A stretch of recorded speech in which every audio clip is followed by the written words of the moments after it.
Hello friends, welcome to my YouTube channel Samvad Class for You.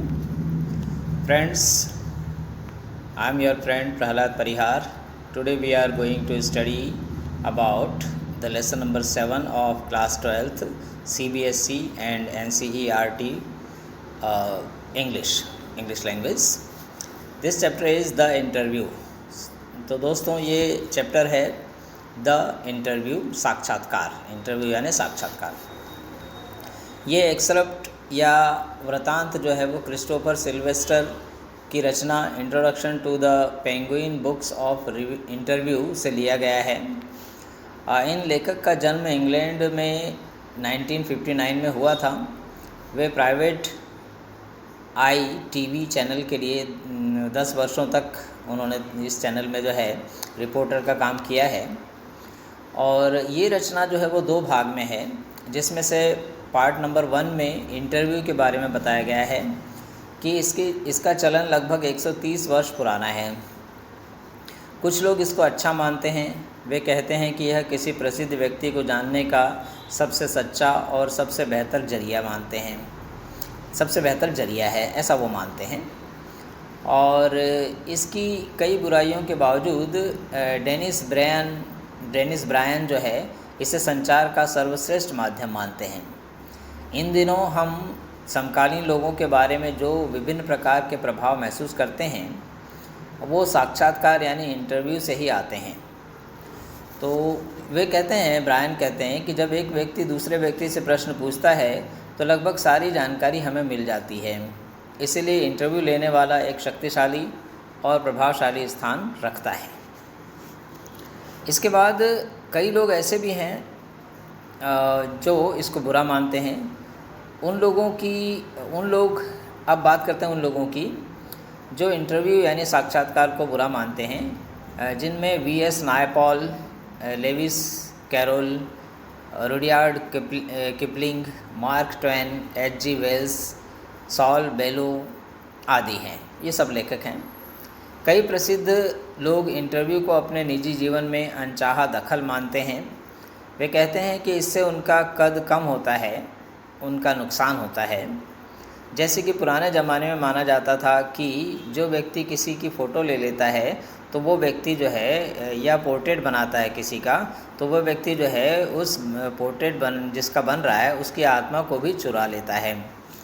तो कुछ लोग interview से आहत होते हैं। कई लोग ऑटोग्राफ लेने वाले और इंटरव्यू लेने वालों से दूर भागते हैं। रुडयार्ड किपलिंग की पत्नी कैरोलिन ने 14 अक्टूबर 1892 को अपनी डायरी में लिखा था कि उनके पति कहते थे कि मैं साक्षात्कार देने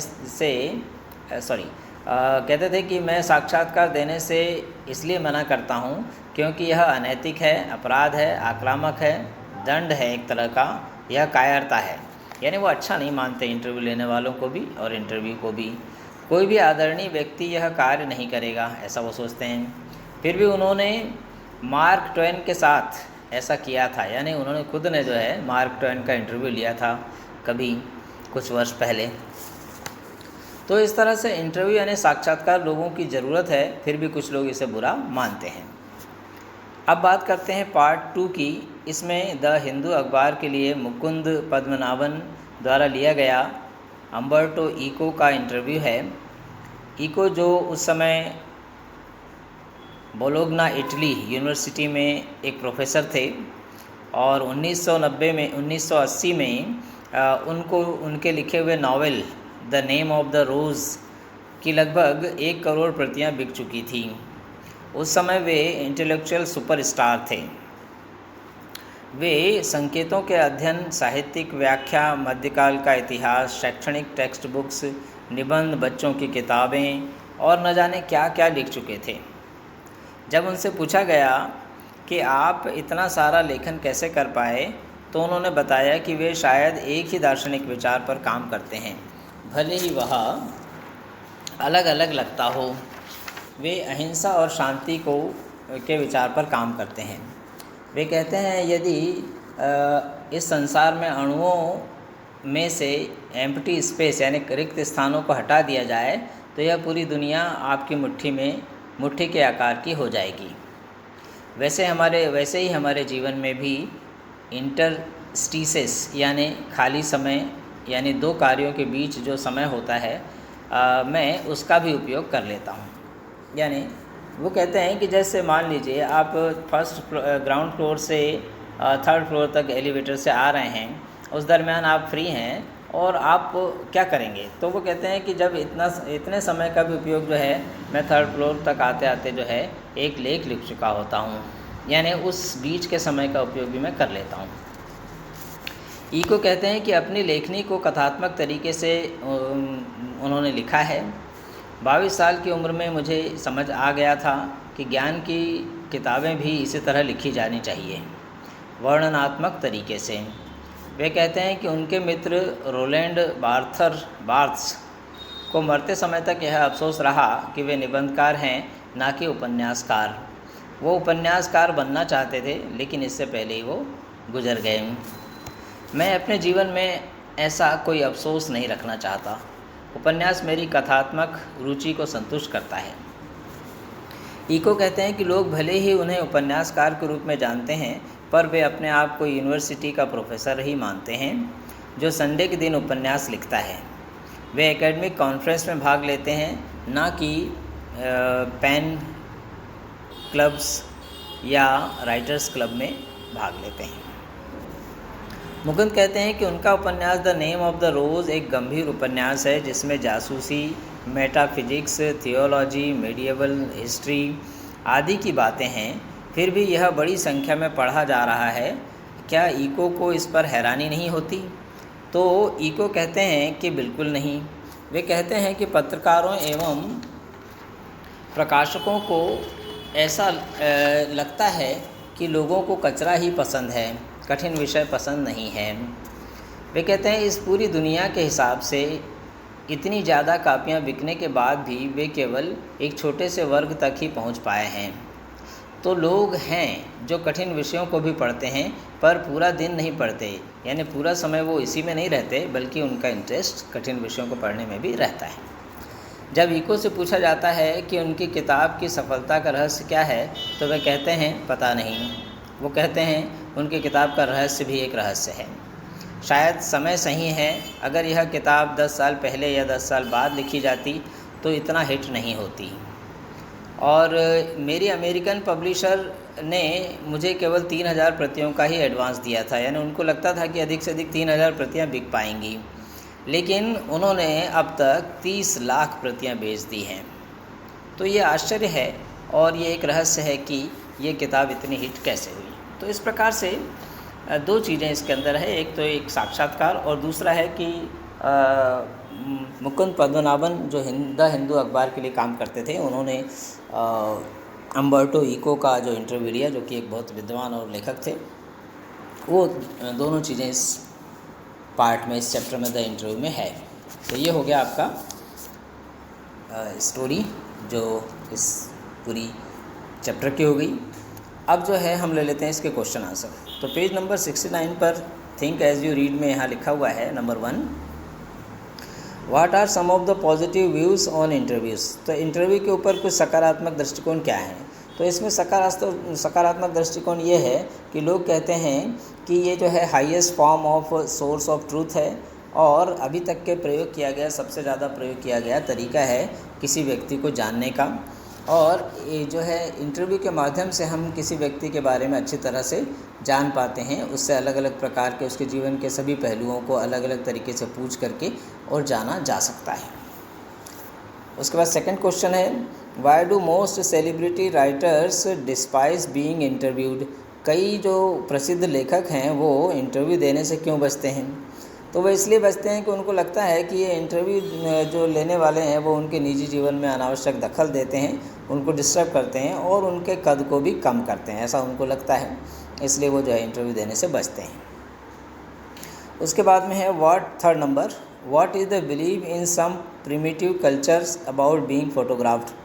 फ़ोटोग्राफ खींचने के बारे में कुछ प्रिमिटिव कल्चर्स यानी पुराने जो संस्कृतियां हैं उसमें क्या विश्वास है? तो उनमें कुछ लोगों में ऐसा विश्वास है कि यदि किसी ने आपकी फ़ोटो खींच ली तो उसने आपकी आत्मा भी चुरा ली। इस प्रकार से ऐसा मानते हैं लोग। What do you understand by the expression thumb prints on his wind pipe? Thumb prints on his wind pipe का क्या मतलब है, क्या समझ में आता है? तो thumb print on his wind pipe का मतलब है N aggressive इन्वेशन into the private views and utterance of the interview.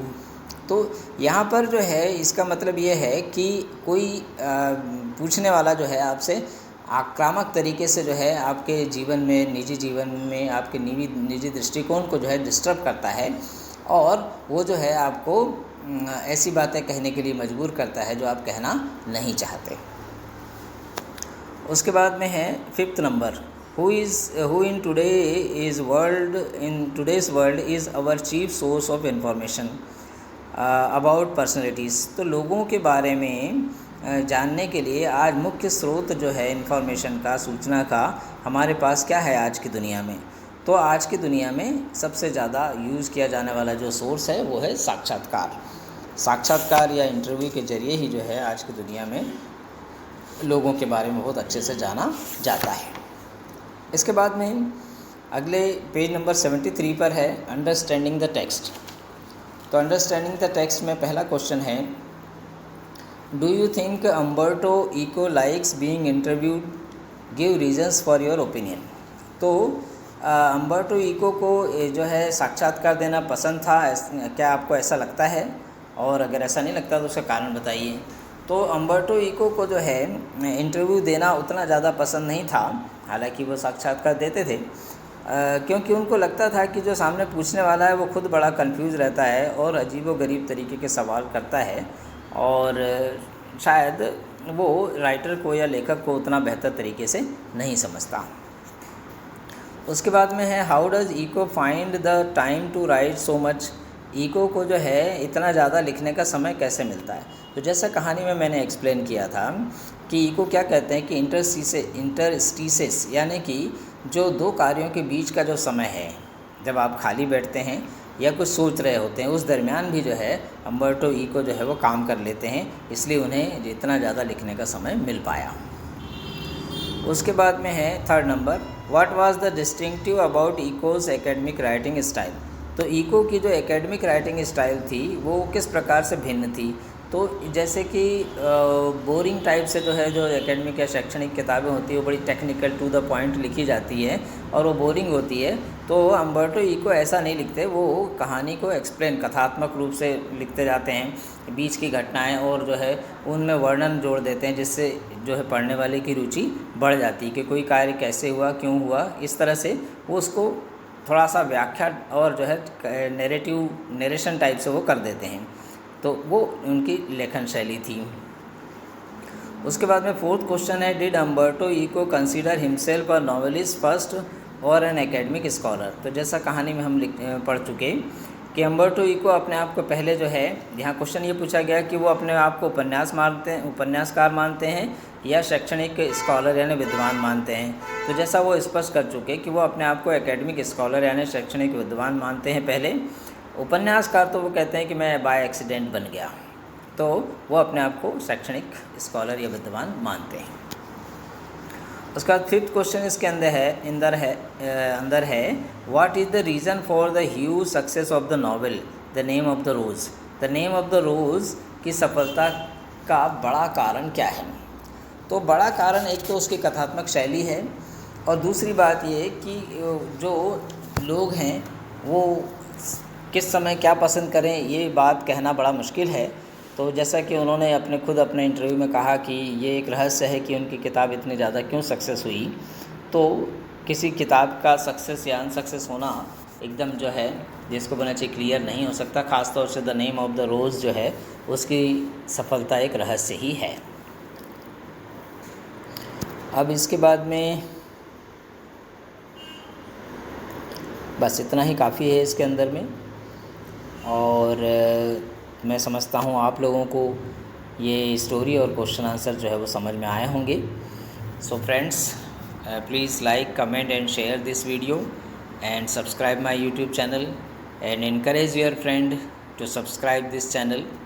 Thank you very much for watching my videos. Thank you very much.